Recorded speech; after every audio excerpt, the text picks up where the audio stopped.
Mag-update muna tayo kasimpleng buhay about sa RTL na alaga natin today. May mga first drop na rin naman kahit pa paano. Morning! Yan nga pa kasimpleng buhay, no? Bali 18 weeks and 2 days na sila ngayon.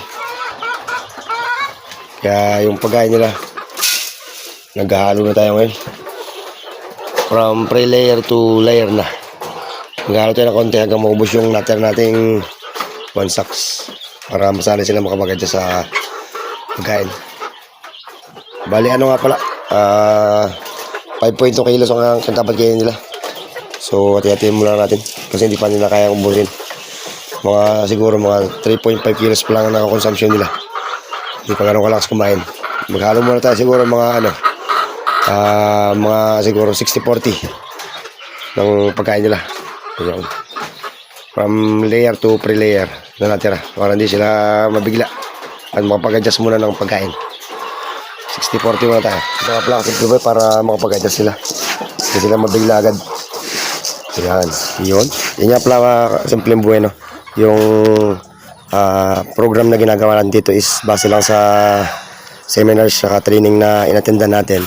Yung iba naman ang galing ng social media platforms about RTL management. Although bago pa lang tayo nag-aalaga na to, talagang inaaral natin para alam na natin yung management sa next cycle natin kung sakali. Ayun kasi simpleng buhay. Naghalo na nga pala tayo ng layer feeds to pre-layer. Halos siguro hindi man ganun karami. Kaya pala pag nagkano ka simpleng buhay, nahalo ko rin ng vitamins, yung powder sa pagkain nila. Pagka sa inumin kasi masyado nagdidipag yung natin, water line. Yung sakto lang naman na pang-consumption ng kanyang karami. Yun, kasi pinaboy tayo magkape muna. At napakapagpalang umaga.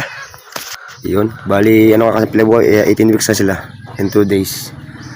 Bali yung adjustment ng pagkain niya talagang i-adjust na natin. Tsaka yung lighting program nagsimula na tayo. Bali 18 weeks tayo nagsimula. Ayan. Yung kasi pinaboy, although hindi naman karamihan yung alaga natin, isang set lang. Medyo madaling mag-manage na to tsaka magpakain.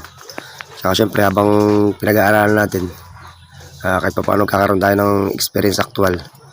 Saka syempre sabayan na rin natin yung mga ibang mga knowledgement na nanggagaling sa ibang mga natin, kakilala. Saka yung ibang guide din sa social media. Kung paano nila paganda yung kanilang management about RTL. Ayun nga pala kasimpleng buhay, no? Sayang din naman kasi. Sayang din yung kikitain tsaka yung maiipon para makapag next cycle tayo ng gantong pag-aalaga.